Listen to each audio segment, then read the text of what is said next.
All right, what's going on, guys? Skolside back again with this is, I believe, the sixth podcast that we have going. Last week we broke down the Bears division rival. Now we're gonna be breaking down the Detroit Lions. See if they're gonna pose any threat in the North this year. I just off the top of my head, I think they'll be way better than people think, but we'll see. We're gonna start with their offense, breaking that down. If you guys want to say what's up. What's up, Skolside? Excited to talk a little Lions football today. Good to be back, Skolside. Yeah. All right. So starting out with the Lions. Top of my head, I feel like we got to talk about Stafford, and I think Stafford. He's the number one pick. Great arm talent. I feel like we've been saying the same thing over and over again. My whole thing with Stafford, I feel like he doesn't really have that urgency to win. I don't really feel like I feel like he never plays with a chip. He never plays with any passion, I guess. He's an unbelievable talent. He reminds me a lot of Cutler, actually, if we're going to be talking, if we're being straight up. I think him and Cutler have very similar careers. However, this year he's kind of got everything he wants. He's got two good running backs, two good receivers. Hawkinson going to his second year. O-line is all right. But, Stafford, if he stays healthy, he should put up numbers this year. Yes, Stafford. I think he's just a good quarterback. In general, he's always going to put up numbers. He's kind of like a numbers quarterback.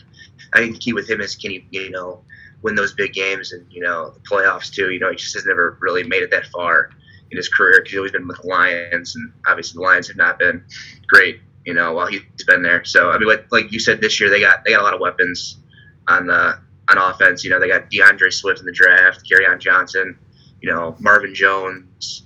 Hawkinson too. So they got some young, skill players too, for sure.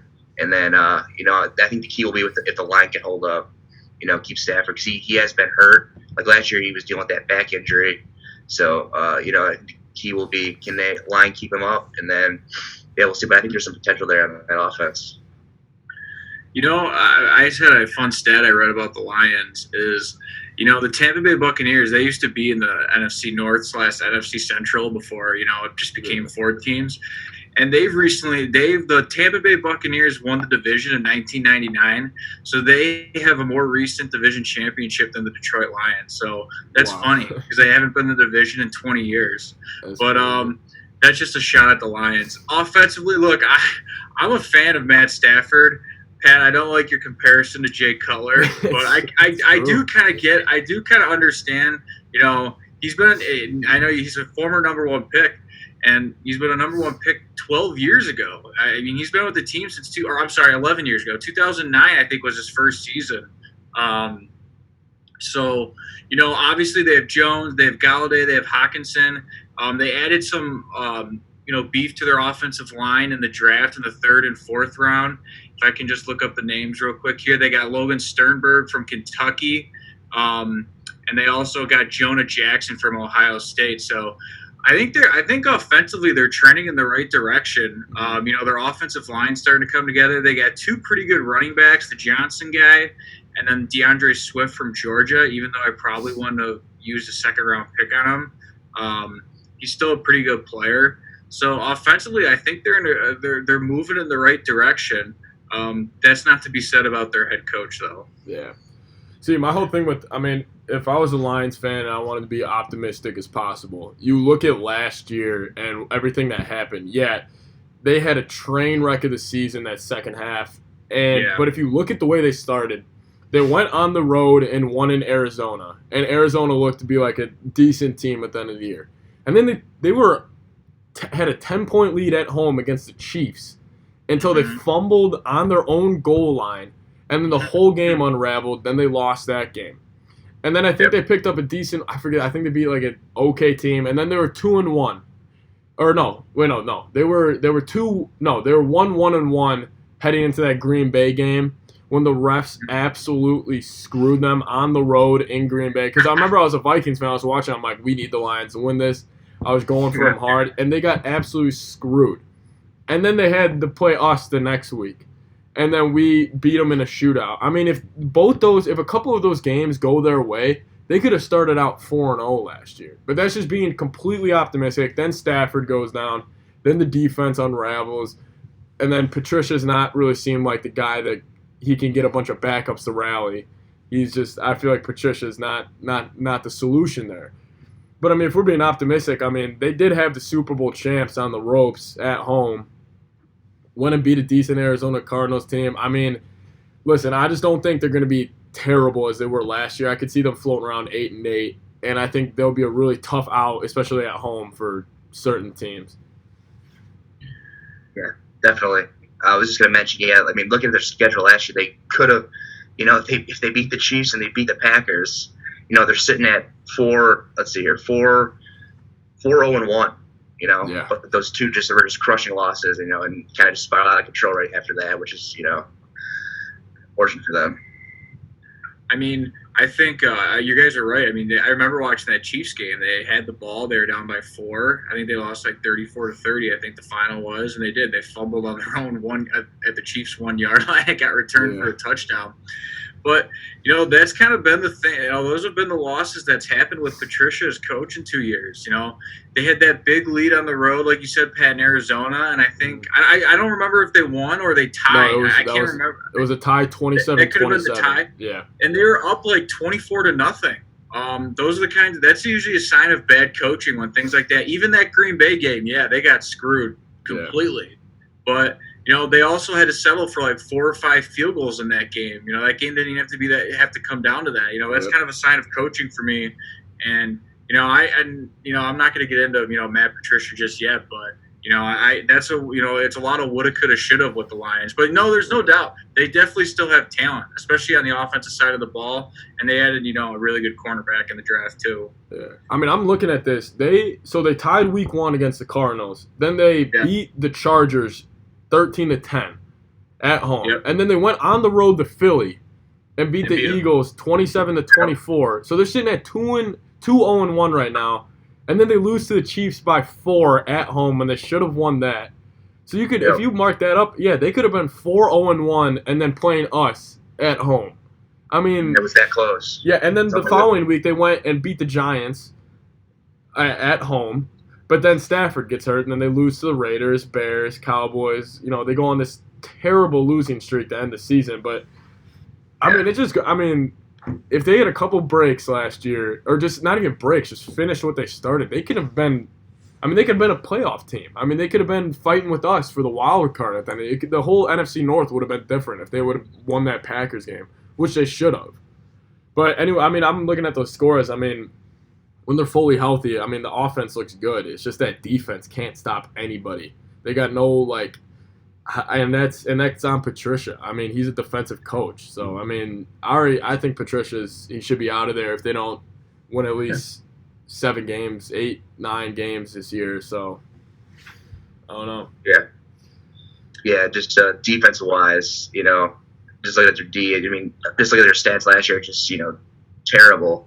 They were I think second worst in total yards against, middle of the pack against the run, and then pretty down far below, really low against the pass.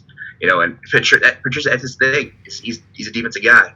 Yep. So their defense is gonna be that bad. He's under pressure for sure. If their D doesn't play well this year, he's gonna have a quick hook for sure. And then looking at the roster, they added Jamie Collins. He's a good addition to the D, and then they had a couple D tackles too. I'm looking at right here. So and then they replaced Slay with Trufant. So we'll see. I still don't think the D's gonna be that great this year. I think there's still a lot of holes.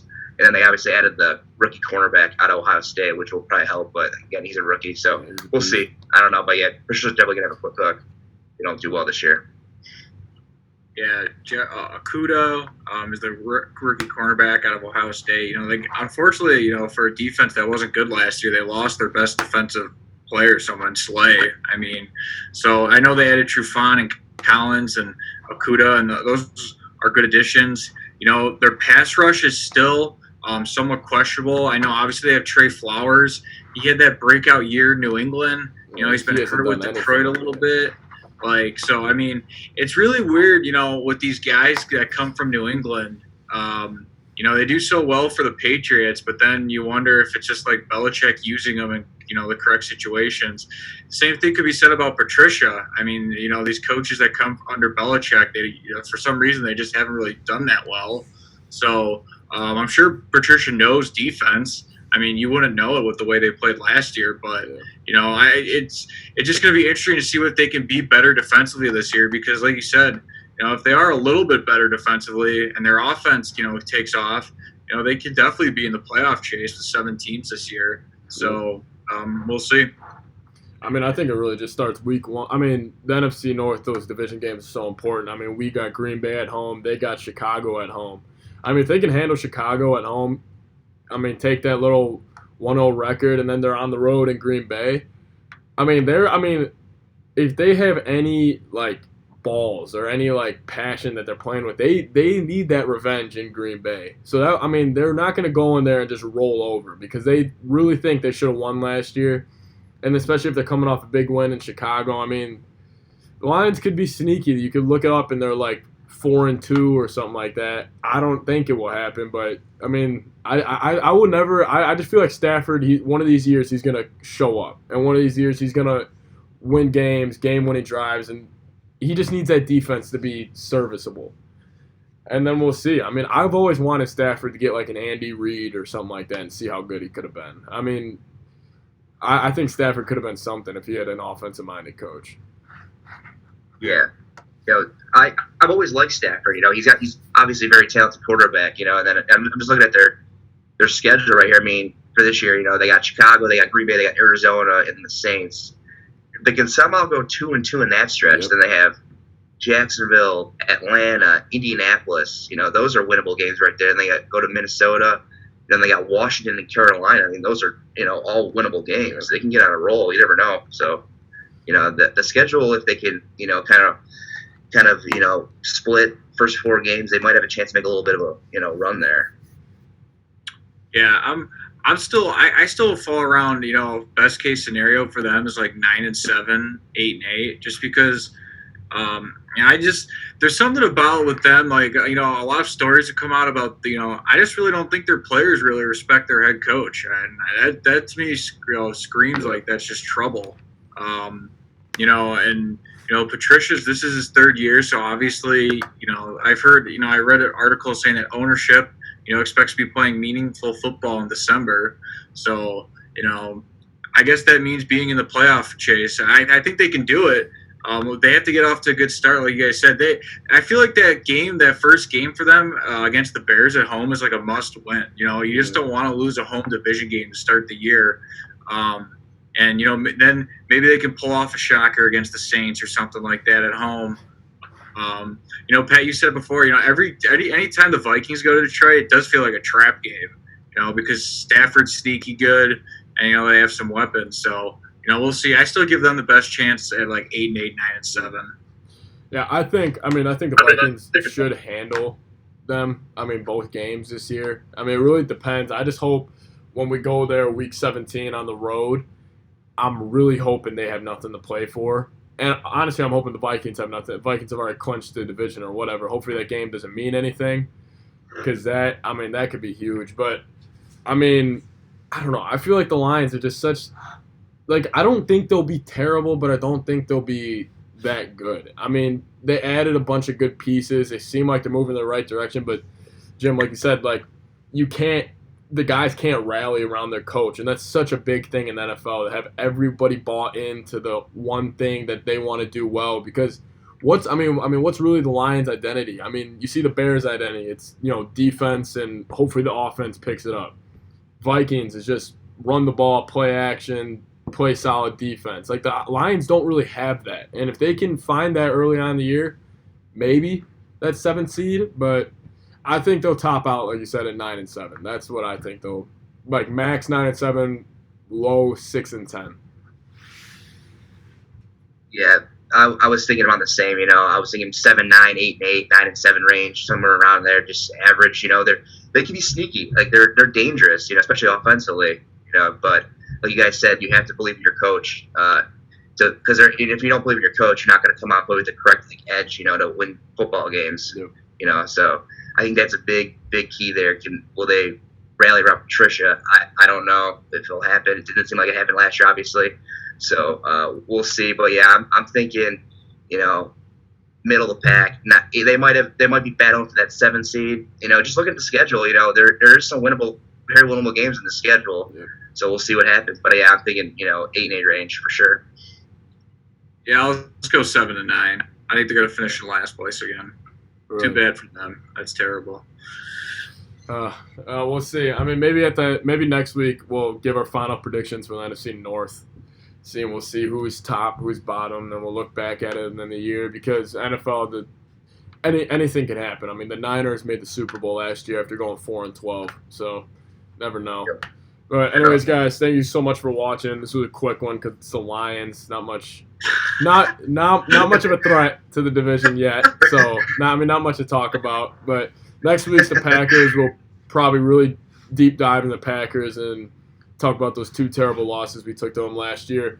Anyways, guys, thank you so much for watching. We'll see you next week as we break down the Packers. Like and comment down below. Sub to the channel. See you guys next time.